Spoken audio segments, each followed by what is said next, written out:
Hello, and thank you for watching this presentation by the American Iyer Society. Please support the organization by becoming a member. Go to irises.org and click on Join. Thank you. But this is the last part of awards and ballots. And it is going to be a half an hour, so you will get half an hour of credits.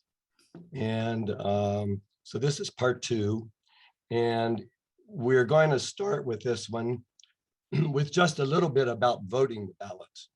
So judges now have the option of voting by either a paper ballot or online, the online ballot. So to vote online, you will get an email about it, but it will be at voteirises.org, and you can get information there. And if you don't have a username and password, you can get that.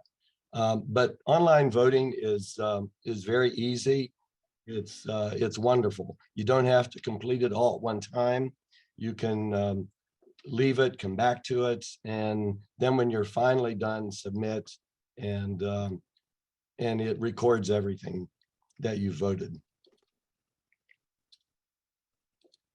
So one of the important things to remember is to fill out the portion at the bottom if you're doing the paper ballots that gives your name, address, your region, and your signature and email.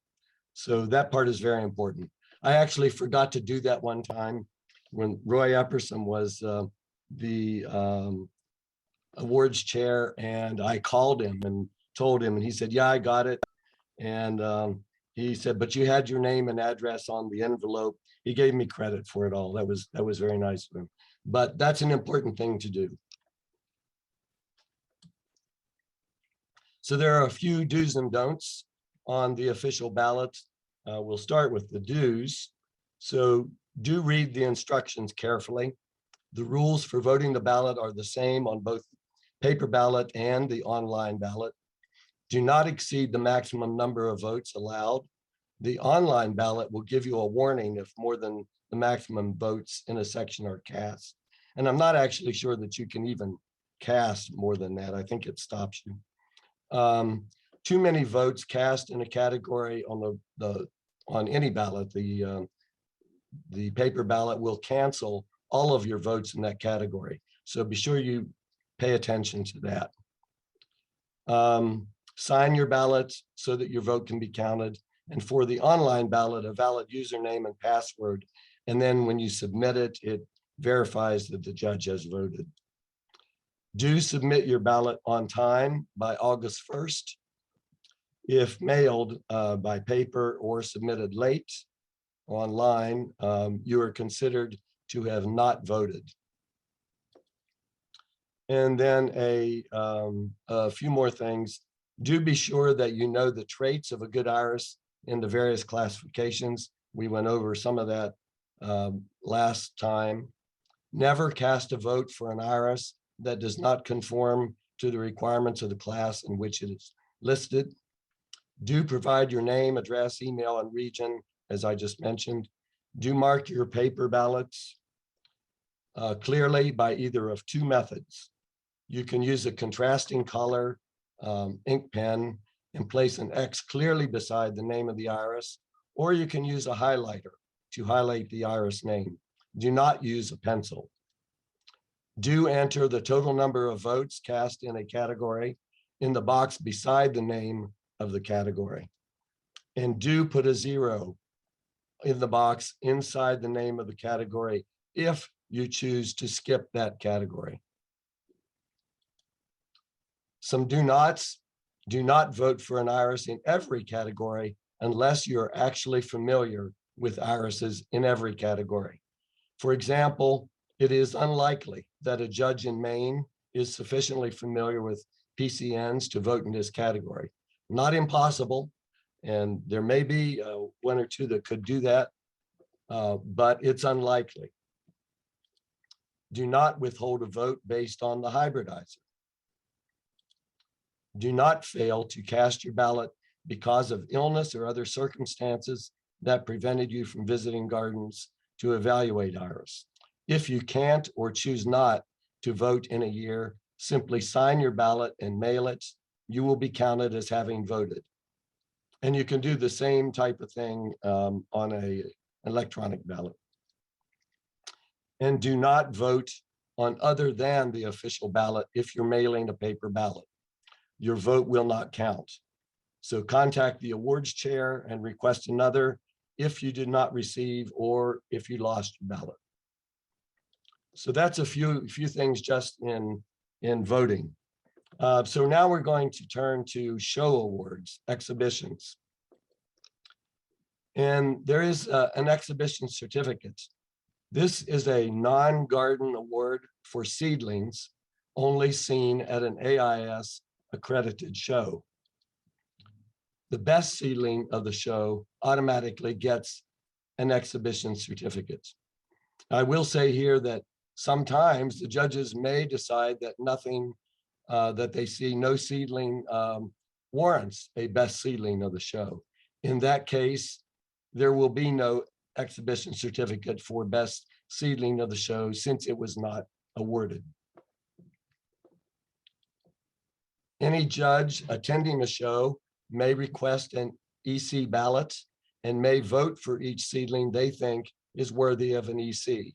This does not have to be a judge that's judging the show. Any judge attending can ask for an EC ballot and vote for the seedlings that they think merit an exhibition certificate. Any seedling receiving 5 votes will get an exhibition certificate. That may be cumulative across 2 or more shows. It does not have to be 5 all in that one show.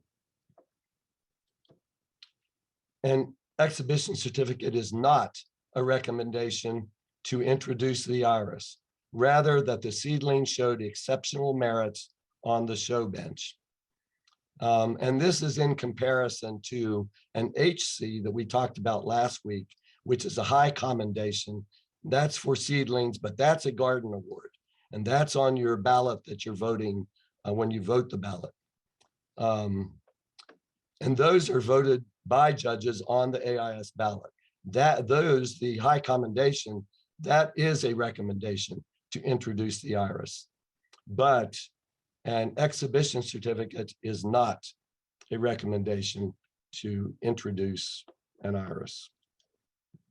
And finally, a seedling may win more than once, may win an exhibition certificate more than one time and in more than one show. Also associated with exhibitions and shows and an award that a lot of people don't really know much about is called the Nelson Award. And this award is awarded annually to honor the iris that has most often been selected best specimen of the show in an AIS accredited iris show during that calendar year. So if there's 5 dusky challengers across the country that have won best specimen of show, and there's 3 of another variety and 2 of another, then that year, the Nelson Award would go to Dusky Challenger. In case of a tie, and there have been several ties, more than one award may be given. The same variety may win more than once. This award was first awarded in 1966. And probably some information that most people don't know is who the Nelson Award is named for. And it's named in honor of J. Arthur and Irene Nelson. J. Arthur Nelson was at one time the AIS first vice president, the AIS registrar recorder, the AIS chairman of awards, and the editor of the AIS bulletin, all at the same time. So that's a pretty amazing thing for one person to be doing all of that at one time, and he did it. His wife, Irene Nelson, authored the iris color classification that was put out in 1963. And before we all went to varietal shows and exhibitions, there were color shows, and the awards were all based on color. Much different way to judge the show. And Irene Nelson was instrumental in putting together that iris color classification. Both J. Arthur and Irene were hybridizers, and Irene actually only introduced 3 irises, but one of them won the Mary Swartz DeBallion Medal for Louisiana irises in 1951 for Cherry Bounce. So that's a little bit about the Nelson Award that you may not have known very much about.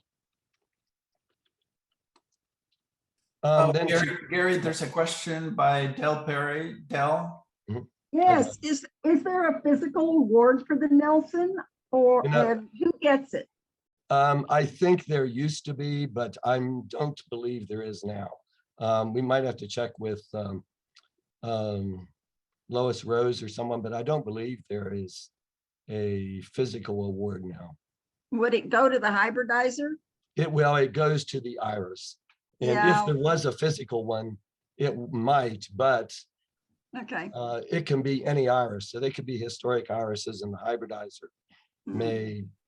Okay, so it's sort of an award of honor rather than a physical award. Yes, it's an award of honor.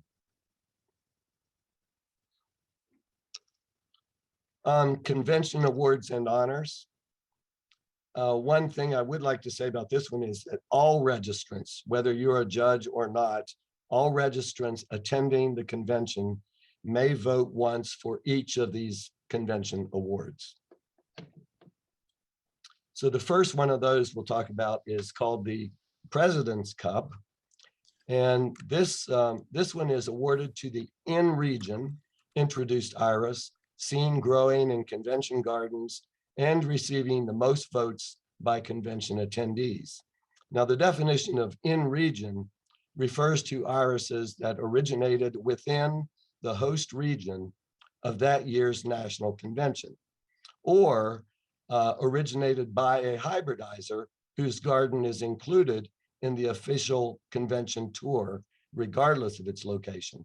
And there have been a couple of cases where the convention was near the border of 2 regions, and a hybridizer's garden or one of the gardens was in a different region than where the convention actually was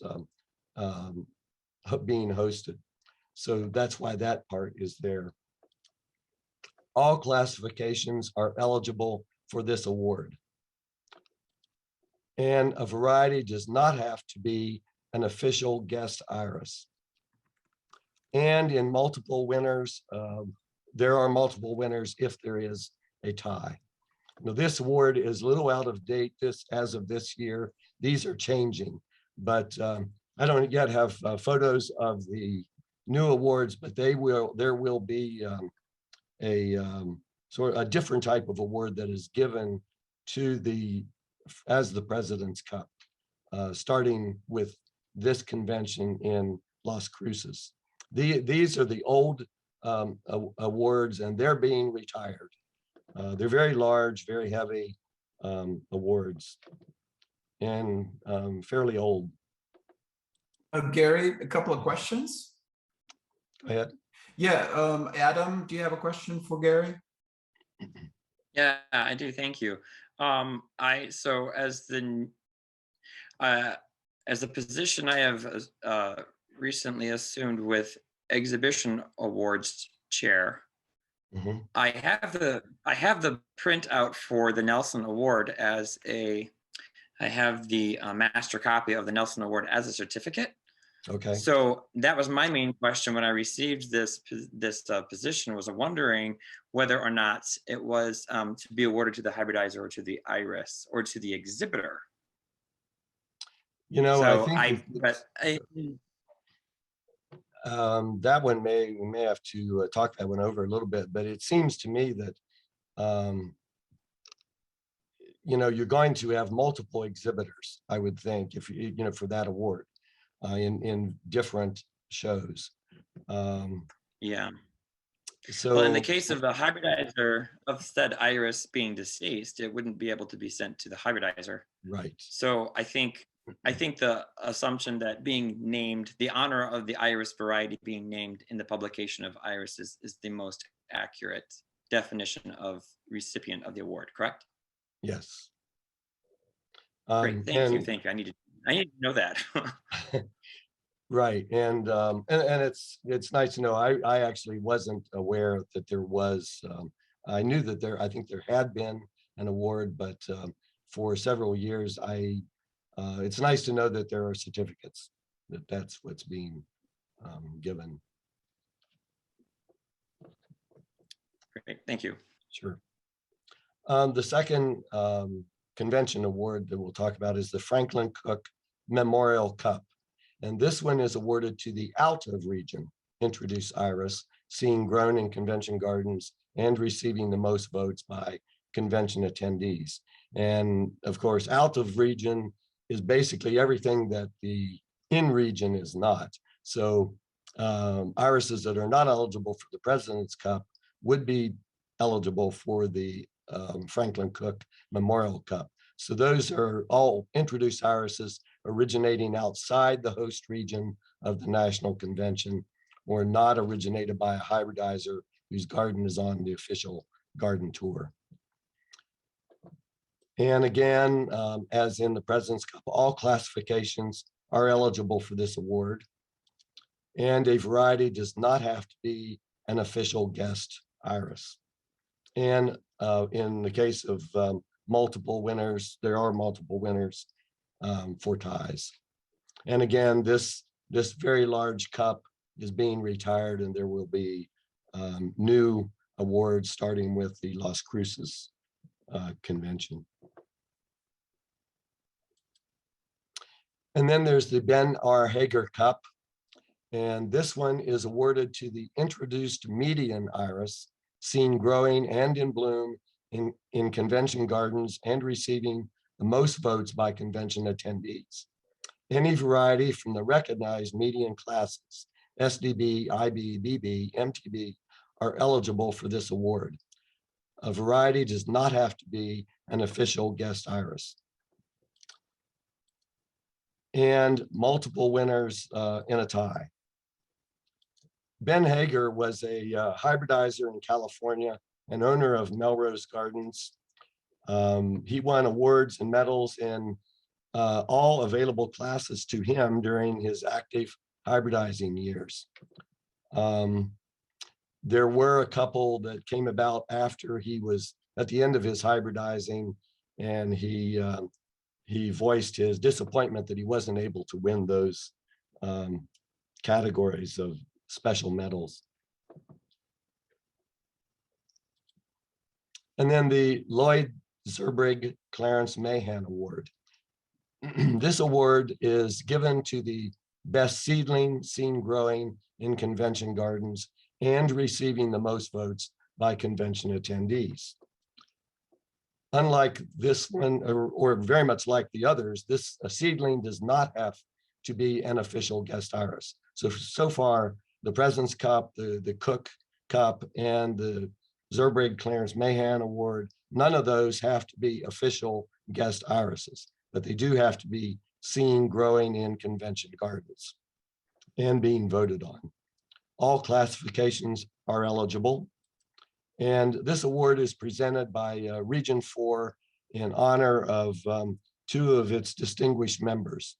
Lloyd Zerbrig was a noted hybridizer of reblooming irises, and Clarence Mahan was also a hybridizer and a past president of AIS. Clarence was also, I think, a past president of HIPS, the Reblooming Society, and the Society for Japanese Irises. The recipient in this case retains the award, and a new engraved cup is donated by Region 4 each year. And this one was first awarded in Dallas in 2014. And then the latest award, convention award, the newest convention award, is the Gerald Richardson Award. And this is awarded to the best integrated, privately maintained planting at an AIS convention garden as designated in the convention booklet. And an integrated garden is a garden bed composed of iris with companion plants that displays the iris to their best effect as landscape plants. It's given to the garden with the most votes. It was first given in 2019 in San Ramon, California. It's the only award given to a garden. And it's named in honor of Gerald Richardson, who was a hybridizer in Region 13 and an AIS benefactor. Also at conventions, attendees can vote on their favorite 15 convention guest irises. Eligibility is restricted to registered irises, whether or not they're introduced, but they do have to be registered. So it would not be something under a seedling number. The iris must be listed in the convention book program and seen growing and in bloom on the convention official garden tours. All classifications are eligible. And then there's the Tall Bearded Symposium. This is away from the conventions now. This is a different award. The Tall Bearded Symposium consists of a ballot that lists the top 100 irises from the previous year's symposium. Tall Bearded's included in the current year's Dykes, Worcester, and Award of Merit eligibility list. Tall Bearded's included in the previous year's Award of Merit and honorable mention winners. Everyone may vote, including non-AIS members. And that's a new rule, I think in the last year or two. And you may vote for only 25 varieties. If you vote for more than 25, then the entire ballot is voided. This has been in its present form with those irises being on the ballot since 1952. And the symposium ballot will be online on the AIS website. And then just as a point of reference, several of the other sections or cooperating societies also conduct their own polls for favorite irises or most popular irises. Gary, there's a question from, yes, from Howie. Gary, I thought we had a discussion as far as a new convention award this year. I don't remember whether we actually voted on it or not. I think it was for novelty irises, if I'm correct. Howie, this is Bonnie, if I may. That award's not finalized yet. Yeah, it hasn't been. Okay. So it's not included here. Dell has a question or a comment. Yeah, could you expound a little bit about the history behind the TB Symposium and why it is something the American Iris Society sponsors instead of the Tall Bearded Iris Society? Well, it started about 1940. The Tall Bearded Iris Society didn't get started until the late 90s. So that's why it's an AIS function. It started about 1940 and there were just some different rules, but in 1952, they settled on these rules and these irises being on the ballot for it. And I think up until a year or so ago, it was only AIS members that could vote. And now it's anyone, club members or section members, or basically anyone, including non-AIS members may vote. Before 1952, and when it first started, only judges could vote for on the symposium as well. That was another rule. But now it's it's for anyone, not just judges and not just AIS members. Okay, well, I was just curious because I've had people comment to me and ask me why, if the American Iris Society is for all irises, why it sponsors the Tall Bearded Symposium, and if there were any plans on moving it over to TBIS. I don't know of any plans on moving it, but it's in this by AIS because of history and tradition. Thank you. You're welcome. And then there's the Board of Directors Award. And the Board of Directors Award is neither a Garden Award nor an Exhibition Award. It honors an iris which has not received the Dykes Medal.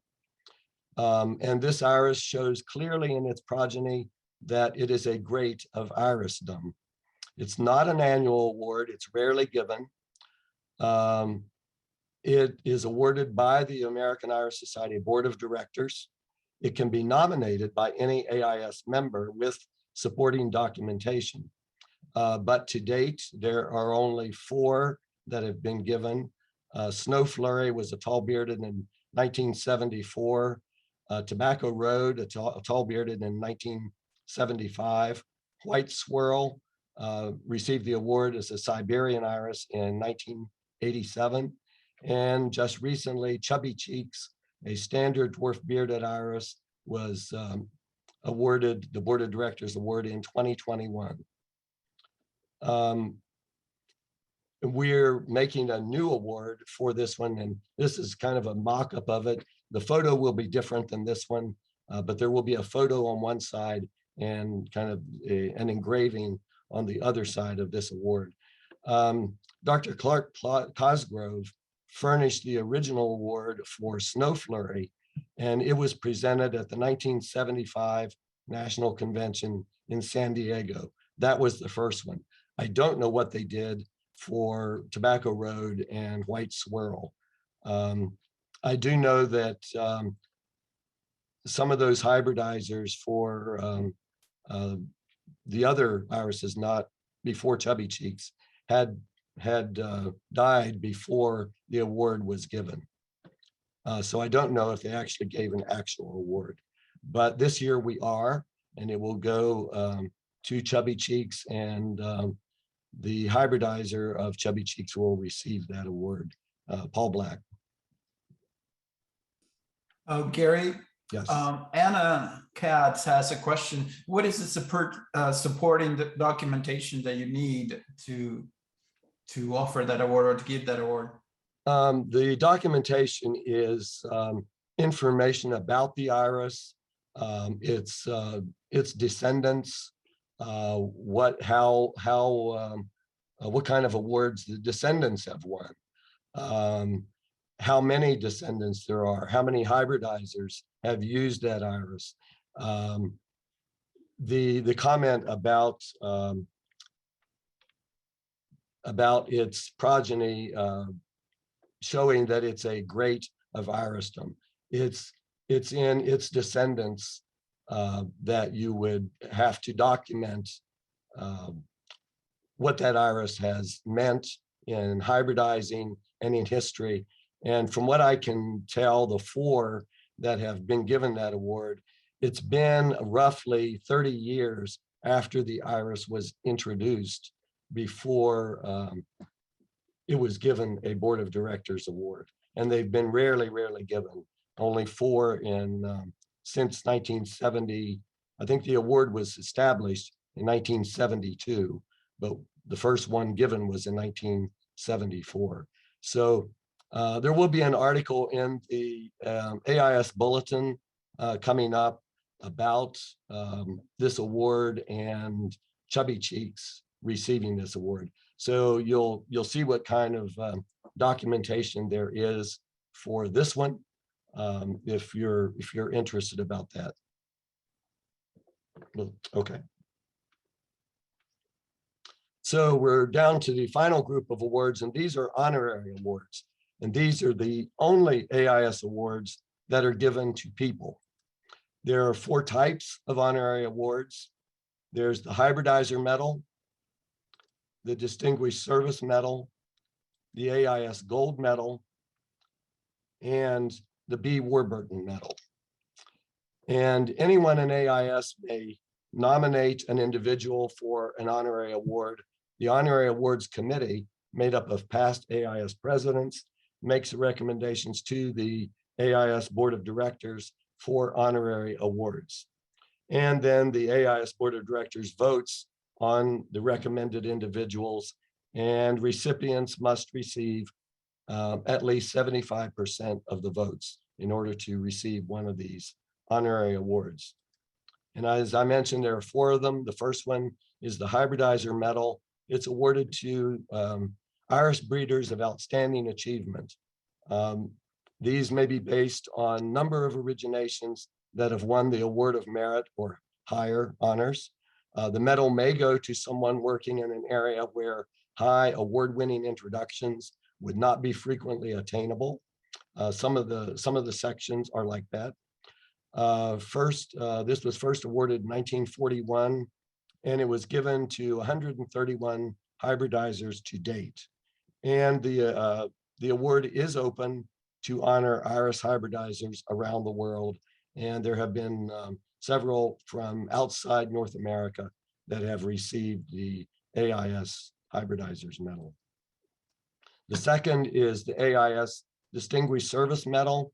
It's awarded in recognition of outstanding service to the American Irish Society at the national level.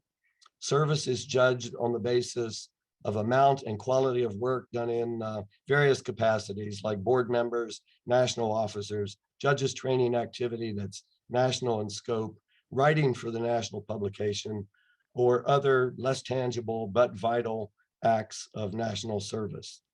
And this medal was first awarded in 1941, and it's been given to 132 members to date. The third is the Ais Gold Medal. The Gold Medal is the highest honor that the American Irish Society can bestow on a member. This award is presented to those who have provided highly distinctive service over a long period of time. It honors those persons whose contributions have been truly exceptional. And the gold medal was first given in 1930, and it's been awarded to 24 AIS members to date. And finally, the B. Warburton Medal. This is the highest honor that the American Irish Society can bestow on an overseas Irisarian.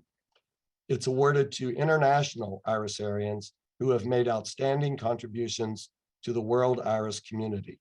The Warburton Medal was first awarded in 1999 and has now been awarded 16 times.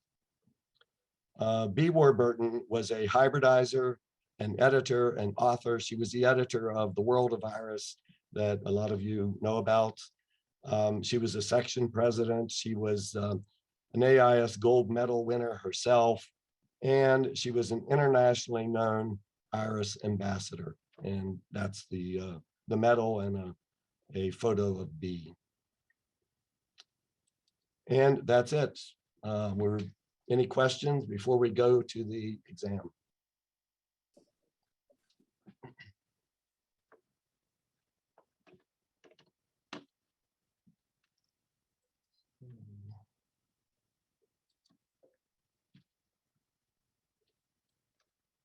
So if you all have followed along and have looked at the exam, printed it off, or downloaded it from the links that Andy gave you, these are the questions. Number one, the Ben R. Hager Cup. A is restricted to introduced median irises seen growing and in bloom in the National Convention official tour gardens. B, restricted to irises originating in California and seen growing and in bloom in the National Convention official tour gardens. Or C, is awarded to 4 irises annually as seen at the National Convention, 1 each for the best SDB, IB, BB, and MTB. Or D, has been given only rarely since its inception. Well, the answer is A. It's restricted to introduced median irises seen growing and in bloom in the National Convention official tour gardens.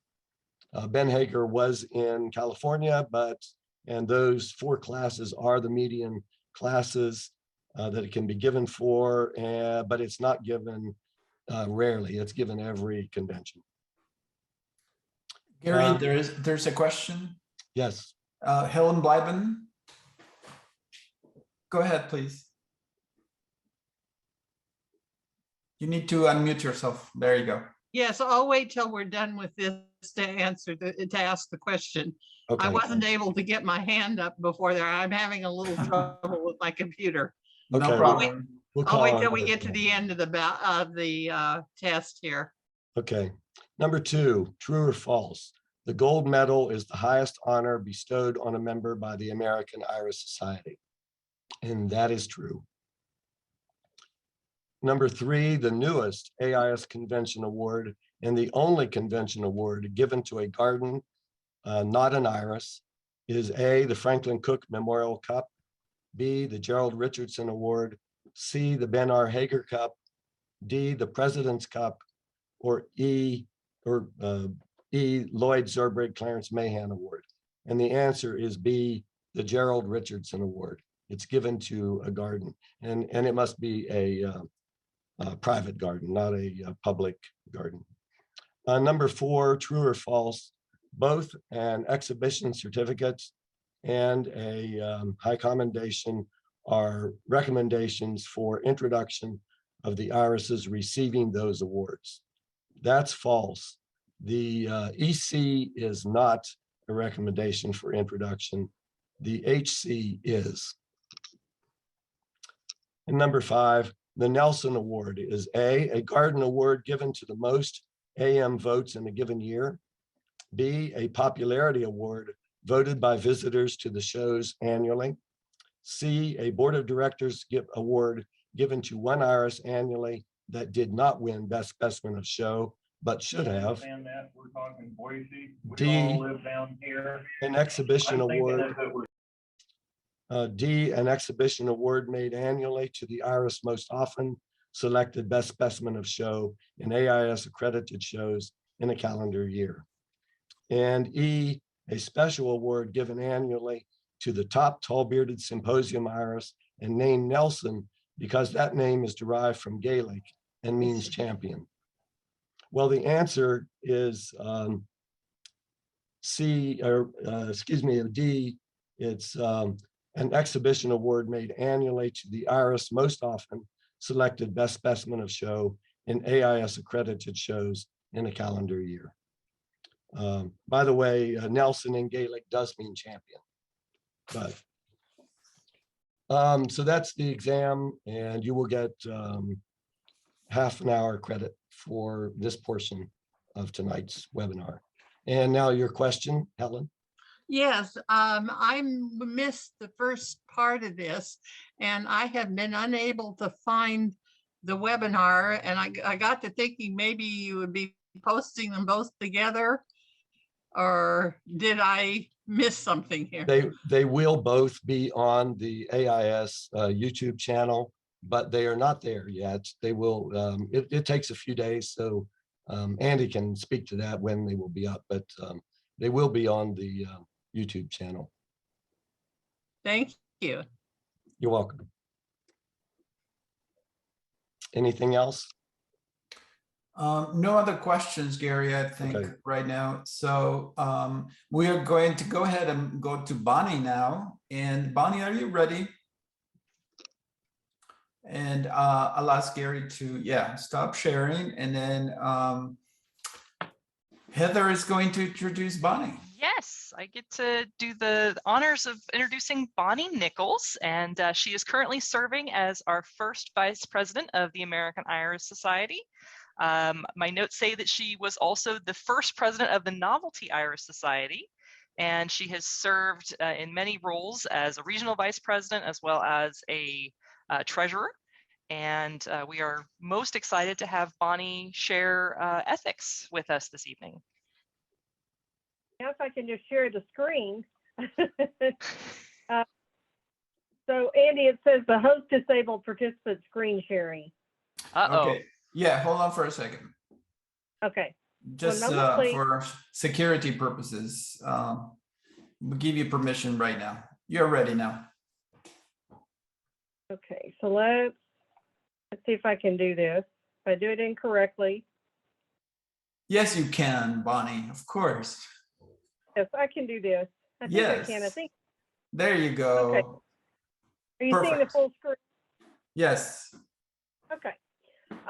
First of all, good evening and welcome to this 1 hour of ethics training. As Gary mentioned last week with the awards and ballots training, this program was originally designed by Judy Seedling, a very, very dear friend of mine and one of my mentors for a number of years. So when I went through the presentation and I thought, how can I improve on this? Well, you know what? I added one tiny little thing, and it was just another one. It wasn't 10 commandments, mine's 11 commandments. But anyway, so Judy did a fabulous job on this, and I think let's go ahead and get started. We're running just a tad bit late. So as Andy mentioned, and Haley, this is on ethics. Ethics is a set of moral principles or values. I think we all know that. Whether it's ethics at an IRIS event or ethics at any other type of social event or at work or, you know, everywhere, ethics is critical. So ethical means conforming to acceptable standards of conduct. And as I tell even my husband sometimes, you need a filter.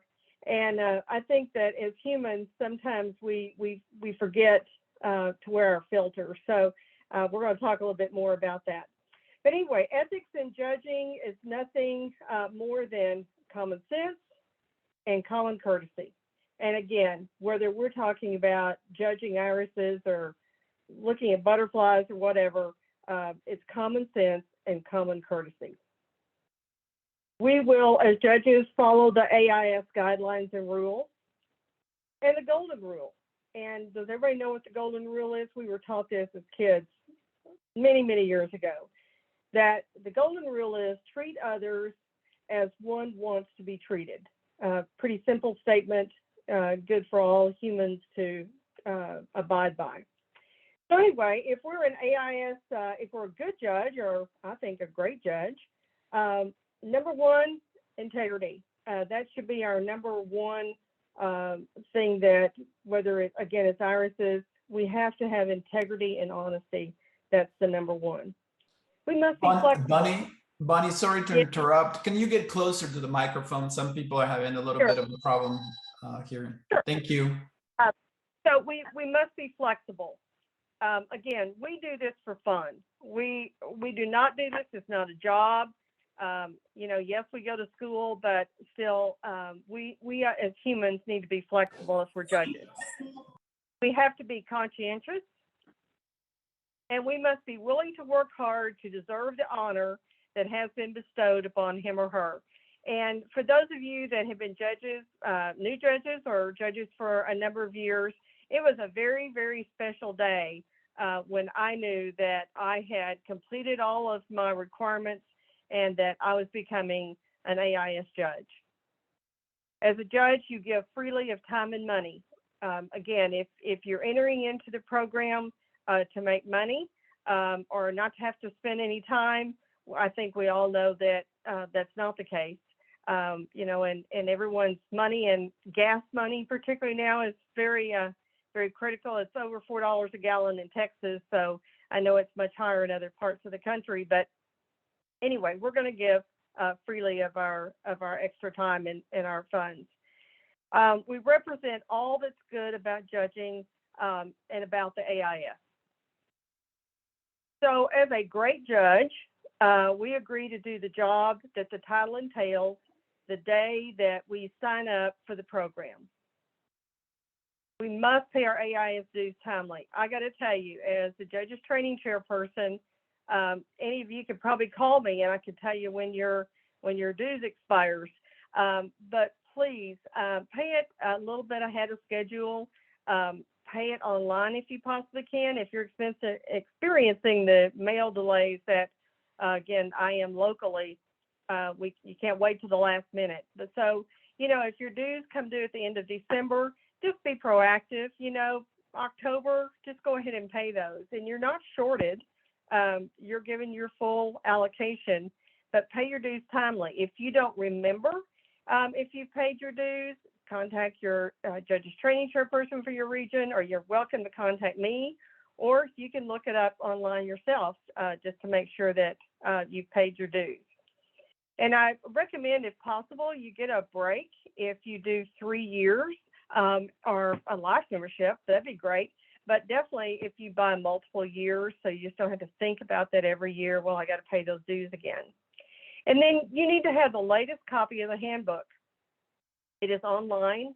It is free for download, or you can buy it through the AIS storefront. So you can, whichever way you want to do it, if you want to do both, you know, you're welcome to. What I like about one of the things about the new handbook is, if I'm going to a judge's training class on, I don't know, pick one, Louisiana irises, I don't have to wag my great big book with me. I can just reprint that one section, or I can download it. It's easier than trying to take your whole book. And if y'all have ever lost one of your judge's training books, Southwest Airlines has one of mine. I'm sure they kept it. But, you know, I've lost at least 1 or 2 books and kind of left them laying around. So anyway, but make sure you have the latest copy of the handbook. Make sure you complete your annual activity report timely. Your judge's training chairperson, again, works very hard to make sure that, you know, all of us are staying in step and that we all get to continue our judgeship. Vote the ballot every year in a timely manner. Gary talked a lot about that, so I won't dwell on that point, but it is very important that we vote the ballot. I had some folks that did not vote in 2019. I had some that did not vote for 2021. So I have tried to notify as many of those judges as I possibly can to remind them that it is very important to vote that ballot. You must complete the required number of training hours every 3-year period. All of us, I don't know if you're like me, 2020 was just lost. That's a lost year of lots of things. So anyway, we realized that, and we realized how difficult it was for everyone to meet and to see gardens and so forth. So everyone was given a leniency toward that. You need to track your training hours. If you're like me, there's no way I can remember what did I do 2 years ago or 3 years ago or whatever. So whatever way that you find works the best for you to keep up your training hours. If you do print your book, your handbook, I like to keep a list in the back of that and what my training was on and how many hours and who my instructor was and so forth. So I think that really, really does help. Jill, did you have a question? Andy, do we want to take a question? Yes, please, go ahead. Jill, go ahead, please.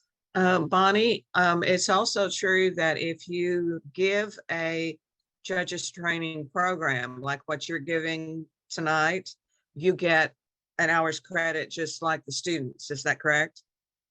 Yes, ma'am. Absolutely. Okay. And if you do garden training also in the garden as a teacher, you get the same credit. Yes, ma'am. And we're all envious of your background because it looks very warm and pretty there. It reminds me that it's going to be there soon. Yeah. Yeah. So Jill is absolutely correct. You know, if you get an opportunity to conduct a judge's training class, either classroom or garden, then yes, you receive that same credit as if you attended a class. At all times, promote the AIS. You spend a lot of your time becoming a judge. Be very proud of that. So to be very, very proud of that, you're a judge and you need to be very proud of the AIS. So a great AIS judge agrees to do the job that the title entails the day he or she signs up for the program. Again, participate in local, regional, and national activities. It's important that you keep learning. And I always say that the day you quit learning is the day you probably know, lots of things are over. But you've got to be as proactive as you possibly can, whether it's, like I said, your local iris societies or your region or national. Speaking to horticultural groups about irises, garden clubs, there are any number of events. Maybe it's a farmer's market or something like that, whatever, maybe it's a school. So whatever opportunity that you have, please talk to those groups about irises. Maintain a representative collection of the iris types that can be grown in your area and add new varieties each year. And it's not to say, I thought she said I have to add $500 worth of irises every year to my garden. That's not what I said, but a relatively newer group of irises. And they could be whatever would grow in your area, maybe an SDB or a tall-bearded or Louisiana or a Sporia, but you have to grow them to know them. Visit other gardens. Everybody likes to brag on whether it's your children or your grandchildren or your pets. Well, you like to brag on your garden because you spend a lot of time out there. We do it because we love it. And we'd like for others to see what we have done. So please try to visit other gardens. Continue to study written material on irises. Any type of article you can read, maybe it's in the current AIS publication, or just go back and look at some of the old bulletins. They have excellent articles that have been written in the past. Attend training sessions to improve judges' techniques. That's what we're doing right now. Exchanges ideas and opinions with other judges. Very, very important. Understands the difference between judging on the show bench and in the garden. They're very, very different. With the show bench, we know we've got the stalk of the iris. We don't know how the remainder of the plant, what the growth habits were, number of increases. We don't know some of those things. So they're different areas. So there's 3 categories of ethics that we're going to talk about. There's general, garden judge, and show judge. So I won't beat this one into the ground, but the primary duty of a judge is to judge varieties in the garden. Gary talked a lot about this. It is our number one duty that we do vote our ballot. And when we vote that ballot and we're saying that, hey, this is an iris that I can recommend, the public knows that. And the public is depending on us as qualified judges to tell them, hey, this is one that I have seen growing a number of times and it's what I recommend. But again, if you don't vote your ballot on time, it can't be counted. If you don't vote 2 consecutive years, then you lose your judgeship. So lots of other things happen. Be proactive. If you like to receive a paper ballot and, it's like, say it's the end of June and, oh my goodness, I hadn't got my paper ballot, say something. Don't just assume. And I'm telling you, the way the mail system is right now, it could be weeks before once Mike drops those in the mail before you could receive it. So if possible, I would definitely consider voting online, particularly beginning this year. Every category, the AIS official ballot is based on performance of irises in the garden. We talked about that. We also talked about only vote the ballot sections where you're truly familiar with the iris category and have seen it growing in the garden for required period.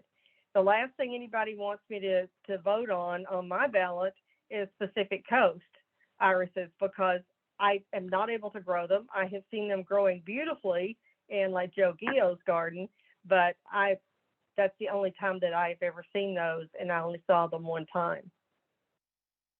And again, it's not necessary to vote every section of the ballot. It is unethical to vote for irises that you don't know, and only vote for irises that you have evaluated in the garden. It is unethical to cast a vote unless you have seen the iris in the garden over a 2-year period. Be ethical in selecting the irises you vote for. The awards list must reflect what we know are good irises and not what we have heard are good, saw in a slideshow, saw in a catalog, or saw at a show. So those are some pretty straightforward things that would be the most ethical when you're selecting irises. Or just one you like the name of. I am not a gambler, and when I have gone to a horse race, you know, I would pick out a name that I like. I had nothing that I knew about the horse. So anyway, picking out a name that you just like the name of to vote your ballot obviously is not ethical. Never vote for or against an iris based on whether you like or dislike the hybridizer. And I've seen that go both ways. You know, oh, you know, he's such a nice guy and older, and, you know, I'll just vote for him. Or, you know, I never liked XYZ, so don't ever vote for XYZ's irises. That's not ethical. The AIS awards are for the irises, not whether the hybridizer is a nice person. Never cast a vote for an iris that does not conform to the requirements of the class for which it is listed. And we've seen irises like this. Maybe it's registered as a border bearded and, you know, it consistently has 36-inch stalks. You know, it's out of its class. So we would not want to vote for an iris of that such. Read the ballot instructions carefully so that the maximum number of votes is not exceeded. Gary already talked to us about that. Too many votes cast in a category cancels all the votes. And again, voting online is very, very helpful because, you know, it's going to let you know like you've already voted for everything that in that category you can vote for. So if you goof or miss a deadline, don't blame anybody but yourself. So again, be proactive, mark your calendar, you know, by, you know, like I said, by this date, if I hadn't received my ballot, then, you know, I'm going to say something. I'm going to, you know, make sure that I vote my ballot. If it is postmarked or filed electronically after the deadline is voided, then the judge is considered as not having voted. And I don't know if the online system allows you to vote after the deadline. I would hope that it would not. And I would hope if anyone tried to kind of squeeze in like one last vote or something like that, that you would not try that unless, you know, you had asked appropriately. Maybe if you've had issues or something electronically and you've not been able to vote, well, just always tell the truth. When you become a judge, you learn the rules and you must abide by them. So we are AIS representatives. We're unpaid employees of AIS, but we have to know the rules and follow them as conscientiously as we can. Use courtesy even when you disagree with someone. And man, as a human, sometimes it's tough. You know, you're biting your lip and, you know, you're just trying not to say something, but refrain. Always be courteous. It's better to stay quiet than it is to destroy the fun of what irising is all about. And probably our mothers told us that if we can't say something good about somebody, then you just don't say it. So, you know, we remember that from our being kids. Again, follow the golden rule.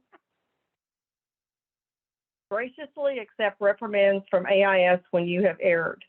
And I'm happy to say that I have not been the judge's training chairperson as long as Judy Kiesling held that position, but I've not had that unfortunate duty to have to say something that, you know, if we've had an issue. So I think that says a lot about all of us that we pretty much play by the rules. Okay, it's a judge's duty to teach apprentices and students.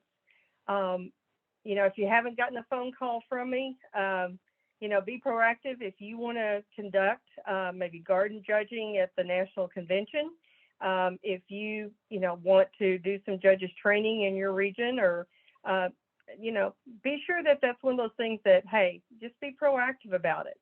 I know my husband is in charge of guest speakers, and, you know, we have some clubs that are always asking for someone that could do judges training and also be a speaker for our program. So be proactive. Do the right thing when someone else violates the rules.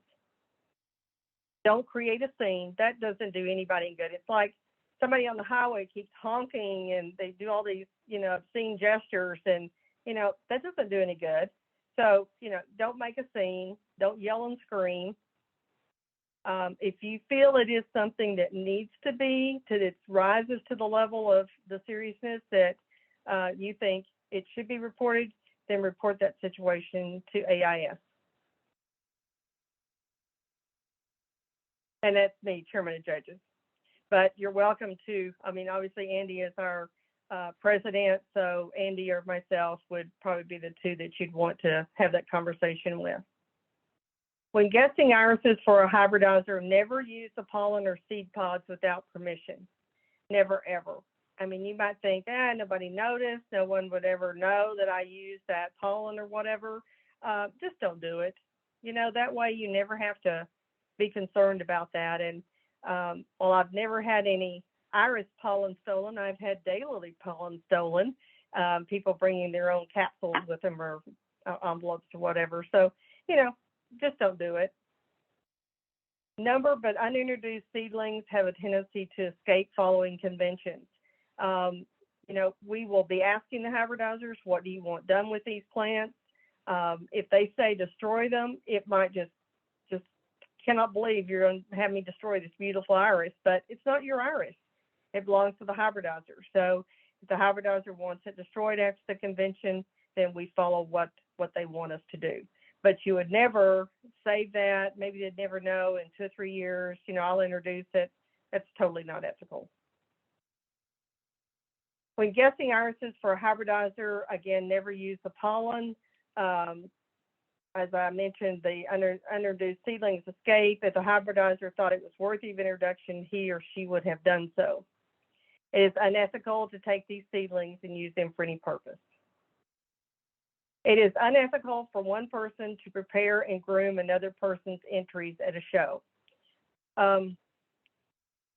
I have some thoughts about this. Yes, it is unethical. How do you fix that? You fix that by having some sort of program, in person, online, something.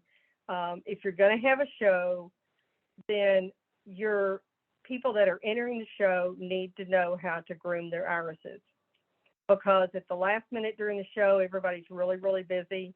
And if someone comes up to me and says, hey, what do you think? Should I cut this off to make it look good, better in the container? I'm going to say yes or no, and I'm going to give them my help on that. So anyway, like I said, I have some gray area there. I know you're not supposed to groom them and so forth, the whole 9 yards, but still have a class the month before or several days before you have the show. Maybe even what we did last year, I think, was the people that came to help us set up for the show. Some were your newer members, and we did a grooming class that night before the show the next morning. So the new members would have a good idea about how to groom their irises. Let's talk a little bit about garden judge. So in the garden, call first, text, email, whatever you think. Anyway, before going to visit a hybridizer's or anyone else's garden, you don't just show up. We would love for you to give us a call, like email, plan the visit, but don't just show up. Set the example for all who might be watching. Again, you might think, no one's watching me. They'll never know if I took this pollen or this plant or whatever. You'd be surprised. When you go to anyone's garden, dress in a way that won't damage the flowers. I love Judy's explanation of you're not in Scarlett O'Hara's garden. Anyway, just be really, really careful that you don't damage somebody's flowers. Leave your big purse, suitcase, or camera bag in a safe place. In your car, leave it at home, leave it at the end of the row. It's not to knock blooms or bloom stalks off. And some of us ladies have some ginormous purses these days. So anyway, you just would be very, very careful. And some of the rows of the irises, may only have like 2 or 3 foot between them. And that's not much, if you're trying to take a picture and you've got your big camera bag or your purse. So in the garden, AIS awards should be based totally on garden performance. Gary talked a lot about that. Always have a notebook and take lots of detailed notes. Anymore, you might take notes electronically, or you might still have pen and paper. If you have pen and paper, got to remember where that notebook is. From garden to garden, season to season, over a couple of years. So just make sure that when you take your notes, you can find your notes. Maybe you make notes and you come home and you transcribe them on your laptop or on your computer or something. But just make sure you can find your notes. And what are you taking notes of? So anyway, you want to take note of the iris increase. How many plants am I seeing here? And sometimes you won't know. Well, is that a 2-year clump? Is that a 3-year clump? Oh, is that 1 year? You're not going to know. But just make note of this plant had 6 increases or whatever. The quality of bloom. What did the blooms look like? Were they crepe paper thin, or did they have good substance? What did they look like? What was the branching like? That's very important. If you're a show person like I am, I'm looking for something. Even though I'm making notes in the garden, maybe I want to make a note that might be one that I'd want to perhaps purchase if I wanted to enter a show. But if I'm voting by ballot, what does that branching look like? Is it top branched, no branching, modified candelabra? What does that branching look like? What does the bud count and the bloom sequence look like? It might be gorgeous flower, but if there's only 4 blooms, wow, and it's a tall bearded, then maybe that, I want to make sure that bud count is noted. The bloom sequence is very important. You don't want all of the blooms to open at once at the very top. Maybe it looks like some sort of a corsage or something. You want to know what that bloom sequence was. And I guess one of my favorite judges training that I had before I became a judge, the lady took me to the Arboretum here in Dallas, and it was after bloom season. And we were looking at stalks and spent blooms and the increase. And I enjoyed that judge's training a whole lot because even though I didn't get to see the flowers, I got to see a lot about that plant and how it reacted after it had bloomed. Make a note of the color. Color is what draws us in the garden. We know that. But what color was that iris? The substance and durability. Now, some of these things you're not going to be able to look at that carefully, maybe, but you sure don't touch it. It's not your iris, so don't touch it. Is the iris distinctive? And don't just put yes or no, because if you're like me and it's the next year or at the end of the season and I'm going back through my notes, I'm going, wonder what was distinctive about that. And distinctiveness can be lots of things. It's a flatty, or it was broken color, or it had very good foliage. It had purple base foliage, had excellent increase. What made that distinctive, that it's something worthy enough that I want to mention in my notes? And then whether the plant appears to be healthy, vigorous, or resistant to disease. Look at the neighbors around it. You're looking at plant A, and look to the left, look to the right, look on the next row. What are the growth habits of the other plants? Are they all healthy? Or does this one appear to be diseased and the rest of them look okay? So don't just look at that one plant, just kind of look at the whole neighborhood. So in the garden, visit iris gardens often. And again, it's your duty, but hopefully you'd want to. And particularly this year, we've been cooped up. We've not got to get out and do a lot of things. So I'm just real excited to see the National Convention because I want to see iris gardens again. I want to see people. So anyway, the local hybridizer deserves to have you visit his or her garden. Some of us don't have, 50 acres of irises. We've got a backyard garden, but it could just be 2 or 3 irises that someone's hybridized. It's important that we see whether you're a major hybridizer or just never even have introduced anything. But I hope you go visit gardens. So anyway, in the garden, be kind when talking about seedlings in a hybridizer's garden. Man, that's tough. It was years ago, I was in a daylily garden of a hybridizer. And once that hybridizer found out that I was a judge, he went with me the entire garden asking the same question about every daylily. What do you think? What do you think? Should I introduce it? What do you think? Should I introduce it? And, you know, there's only so many adjectives until you run out of those. But anyway, always when you're looking at seedlings, and you know that hybridizer is asking you some very pointed questions. Should I introduce this? Well, you should say, I've only seen this iris once in one clump growing in your garden. There's no way I can possibly make that determination, because as a judge, I need to see this over repeated bloom seasons and hopefully multiple gardens, because you know, if it's the first time that hybridizer is seeing it bloom, it's going to be difficult for you to say A or nay whether they should introduce it or not. So anyway, look at their whole plant. Make as many positive comments as possible. Interesting. You know, it's a lovely color. The branching is good. You know, so you know you can say something nice again, rather than say some ugly things. Be honest but tactful in evaluating the seedlings. Perhaps it could be something that, you know, maybe this is something you want to work with, and maybe some future generations, you know, maybe you'd have something introducible. So be honest but tactful. Politely point out weaknesses that might be corrected in another generation. Maybe it has low bud count. Maybe it's a beautiful color, you know, the plant's very vigorous. And maybe that's something you could just point out that, you know, I noticed that the bud count's a little low.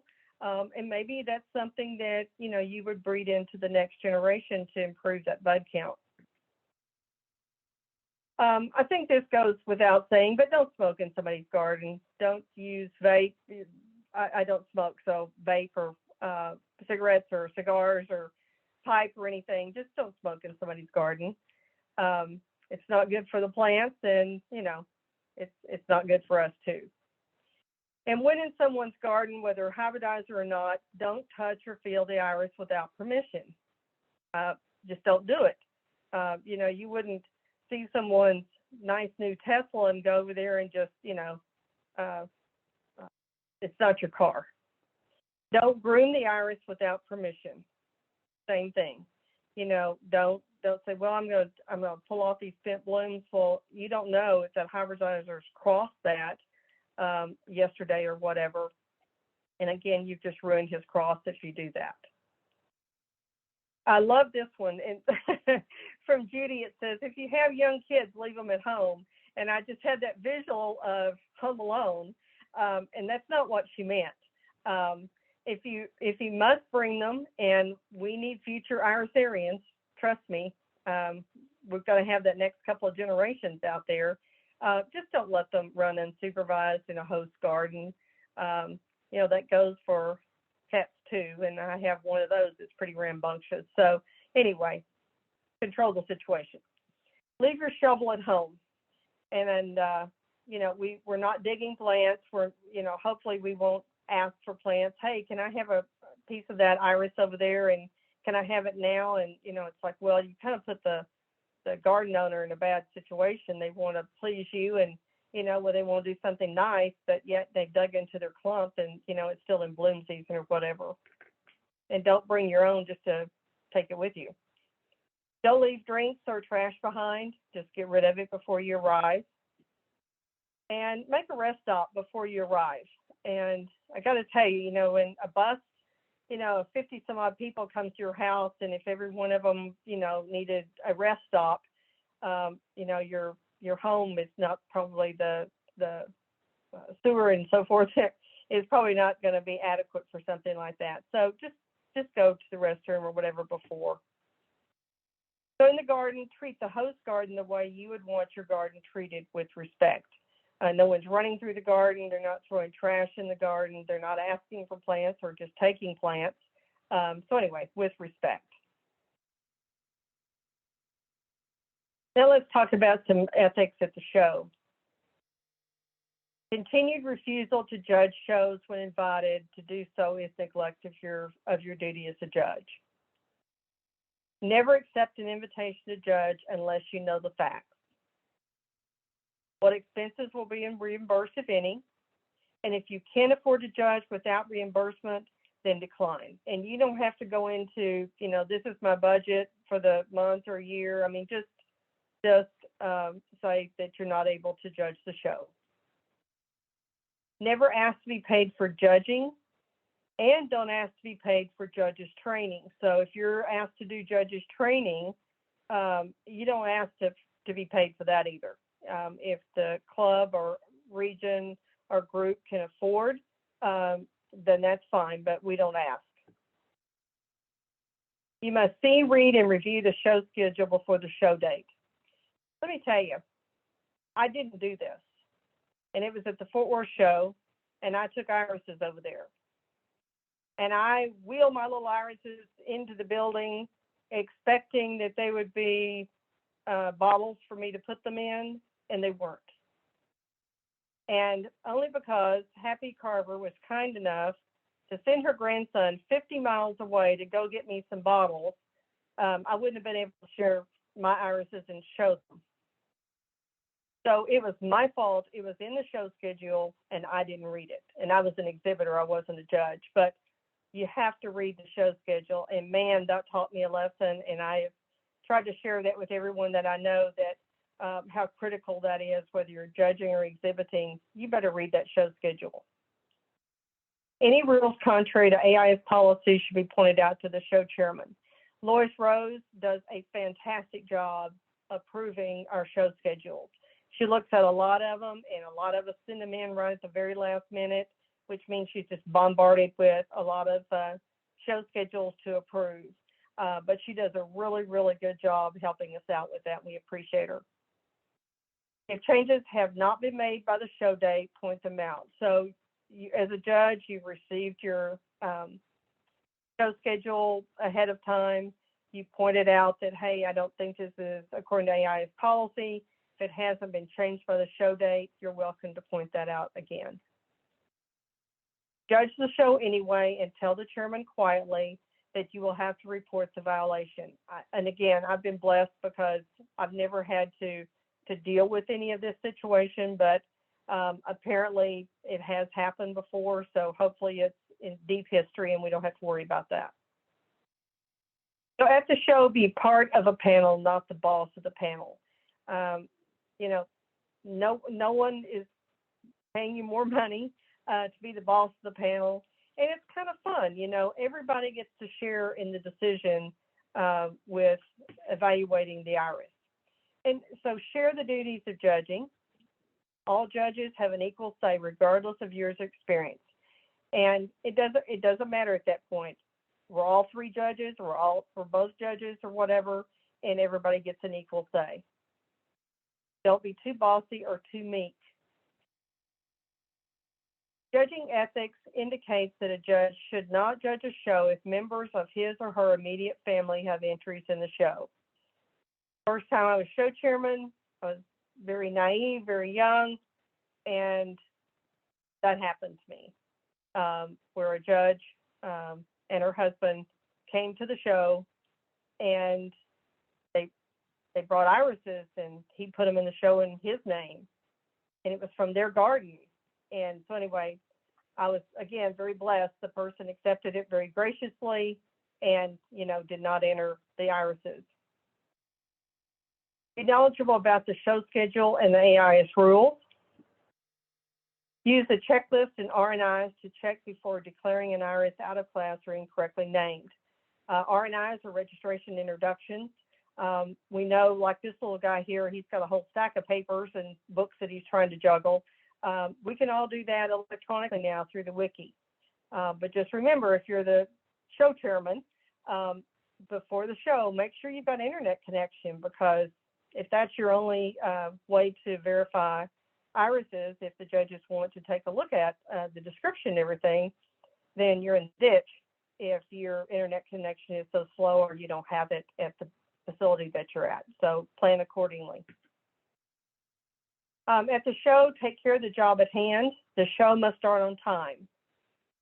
Do not wander away. Don't take a break for smoking or spend too much time talking. And that's important because we all know, like, if we put in our show schedule that show opens at noon to the public or 1 to the public, and they're all out there, looking in the windows, and they want in, you don't want to disappoint the public. And if you say a certain time, then it needs to be that way. And, as you're judging a show, kind of go along and, kind of keep track of your time and, whatever you've been assigned to judge, your team or whatever, just act accordingly and try to make sure that you're keeping up a pace that that you can get through the judging. Okay, so at the show, judge the irises as they are. Never touch an entry in any way. If you want the entry turned, ask the clerk or the show official to do that. You need to know the characteristics of irises so that some varieties will never open 3 flowers at once. If you know that, then they shouldn't be penalized for that. Also, don't reward an iris for how you think it will look when the bud opens. If many of the entries look bedraggled, ask the show chair about recent weather conditions. Hopefully, it won't get to that point. Hopefully, before the show, either the show chairman or whoever's responsible for the judges will let you know that we had 75-mile-an-hour wind 2 days ago, or we had a hailstorm the size of baseballs. Let the judges know so the irises can be judged accordingly. So judge the irises as they are. Never touch an entry in any way. Know the characteristics.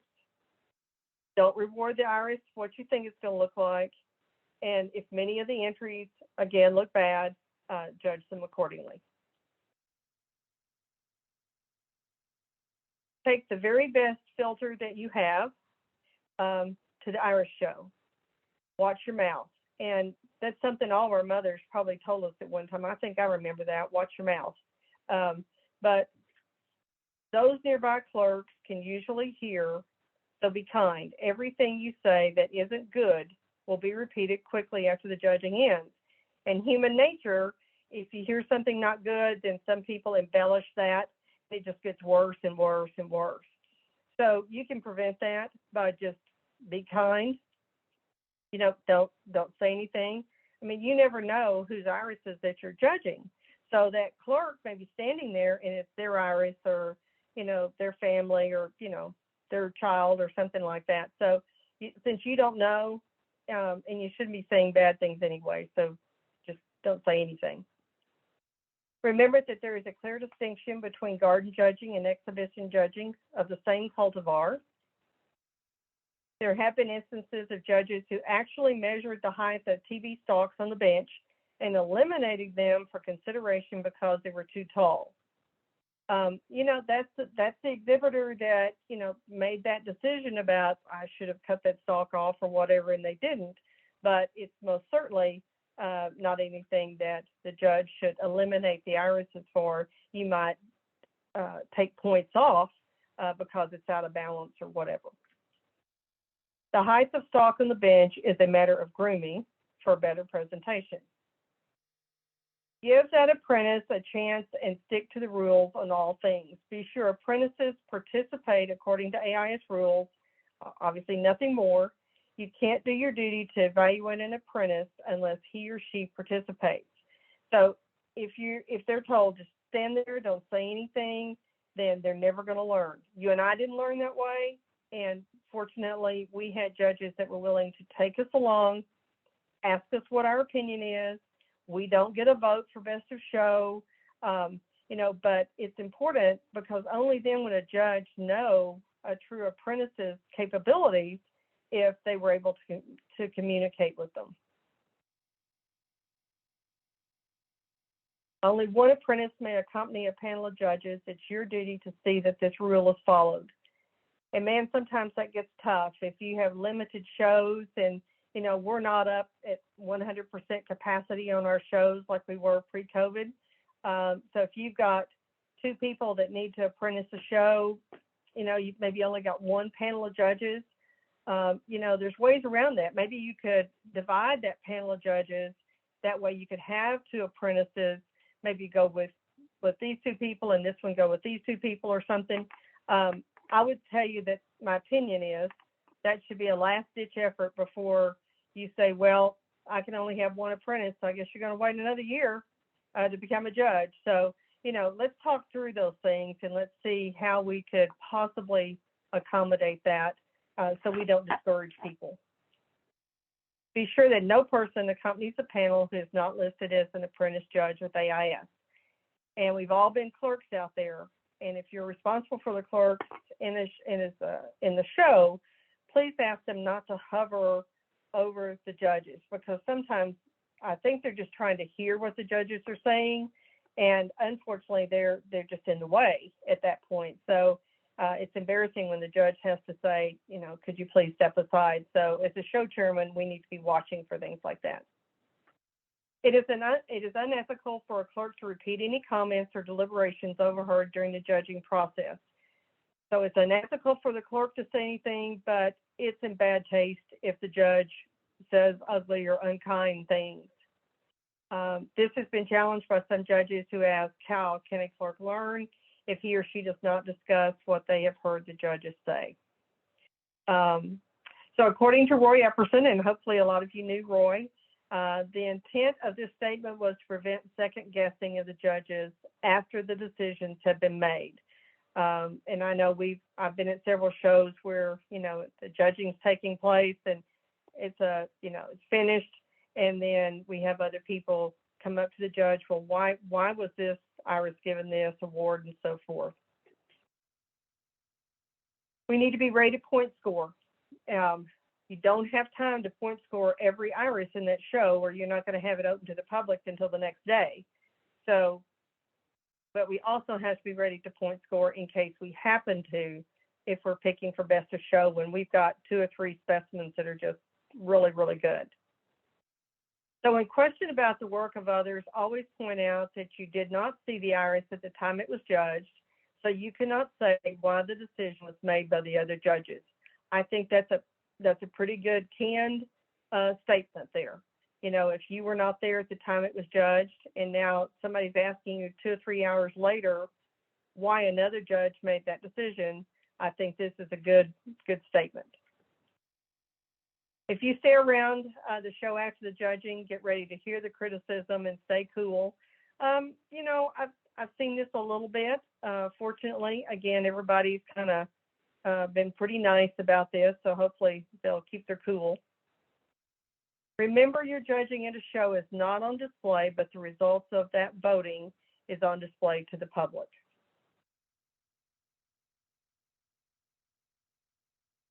Okay, so this is where I added one more commandment.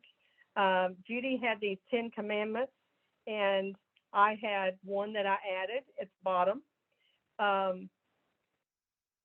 Number 10 says, thou shalt carry away any debris, and I said, +1, do not take plants from the garden. Again, you might think nobody's ever going to see me. I'm kneel down here to take a picture. I could just slip, you know, one quick increase of this plant. Maybe no one would ever know. Well, let me tell you, everybody's got cameras and on their phones, and cameras are everywhere. So you just would hate for anybody to ever take plants and then somebody have to confront you that, hey, it's on video that we saw someone take a plant.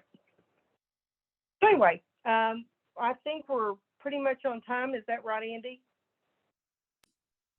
Yes, and if there are questions, let's do questions now. Otherwise, we can just do the test. Andy, do you have that test? Let me see. Let me get it. Okay, if you'd help me out, I'd be very grateful. You may stop Sure. sharing. Yes, I'm gonna get it. Thank you, Andy. Lorraine's got a question. Actually, it's more of a comment, a couple of comments. Several years ago in our club, we had close to half a dozen youth, in our club. And during one of our shows, we had a judge that made some really ugly comments about the designs. And unfortunately, it was the designs of the youth group. And we lost all of our youth that Wow. year. Well, So the thing about watching your mouth is really, really important, especially when it comes to your kids and anybody else, especially if they're new. Can hurt their feelings real easy. And the other comment I had, pardon? I said that's the fastest way to run somebody off. Yeah. And the other comment I had was something that happened a couple of years ago. Was at a show we had a family that always brought a lot of iris and entered a lot of seedlings and all, and several people in the show were upset that the judges did not select an EC, and they wanted them to do this so that these people would keep entering iris. And the judge tried to tell them that that's not the way it works. But anyway, and since then, that some of the judges had been bad-mouthed to other clubs and other people, and I guess trying to get people to not use them as judges because they won't do what you ask or something. And that's really, to me, unethical. Yeah, it is. It is. Dale, do we want to take Dale's question right quick and then we'll finish up our test? Yes, you were talking about judges getting credit for teaching a judges training class or in garden. The book also says that they can do that by conducting tutoring. Yes, it does. That's a good Okay. point. Thank you. Okay, let's go ahead and do our test if we can. Number one, don't bother to read the show schedule beforehand because you know all the rules. That's false. It's very important to read that show schedule ahead of time. You don't want to show up at the wrong time, the wrong day, or think you're judging this. And, you know, just if you've got questions, don't wait till show day. Just go ahead and ask those questions of your show chairman. The show chair is responsible for informing the judges about garden conditions, such as recent weather events. I think that's true. What you know ahead of time always helps the judges. You know, if, again, we've all got weather events, and, you know, I don't think a 10-mile-an-hour wind a week ago, you know, is a weather event, but you'd want the judges to know that ahead of time. Okay, we didn't talk about this one, but I wanted to go ahead and include it because I thought it was important. A best seedling of show must always be awarded in an Irish show, and that's false. And I did consult with Lois Rose, and I wanted to make sure that, you know, are we still seeing any show schedules that say that a best seedling must be awarded? And she's not seeing anything. So that's a good thing because, you know, if nothing is perceived by the judges that is a best seedling, then so be it. And if one judge feels differently, or if other judges come to the show and they feel differently, then obviously they can vote for an EC. But as far as making it mandatory in the show, that's not true. Photographers should groom all irises in a garden prior to taking pictures. Let me tell you, as a photographer, that's tough. But no, we do not groom the irises as a photographer. Some of people always ask at a national convention, well, why didn't you groom the irises? Because it's really tough for me taking pictures. And yes, it is. But as judges, we need to know how many blooms that the iris had, how many stalks that it had, and so forth. And, you know, we try to delicately do some grooming, but definitely so you can leave the parts so the judges would know how many blooms that the iris had and hopefully the sequence of bloom. Bring a package of envelopes to a commercial garden so that pollen from the newest introductions can be collected. That's false. Please don't do that. And again, it might be something you think, oh, well, nobody's going to ever see me. And it's only like off, 2 plants or whatever. You'd be surprised what people see. A judge must be honest with a hybridizer when evaluating selected seedlings of the host. That's true. Be honest, but watch your mouth. And hopefully, you could say something that would be encouraging to that hybridizer, but not maybe if, you wouldn't want to put your seal of approval like you've got to introduce that or else. Number 7, one should attempt to call ahead of time to a gardener host and let them know that you would like to visit their garden. That's true. Please attempt to call. Don't just show up at a garden. Back in the day, it was probably in the late 80s, I guess, I went to see Keith Keppel's garden. It was late in the afternoon, but he's a hybridizer. I figured he'd be there. Well, he was there, but anyway, he had already watered the garden and, he was busy doing other things. And now I realized I just didn't understand that I needed to call ahead of time to make sure it was okay for me to come visit. Respond timely to invitations to judge. That's true.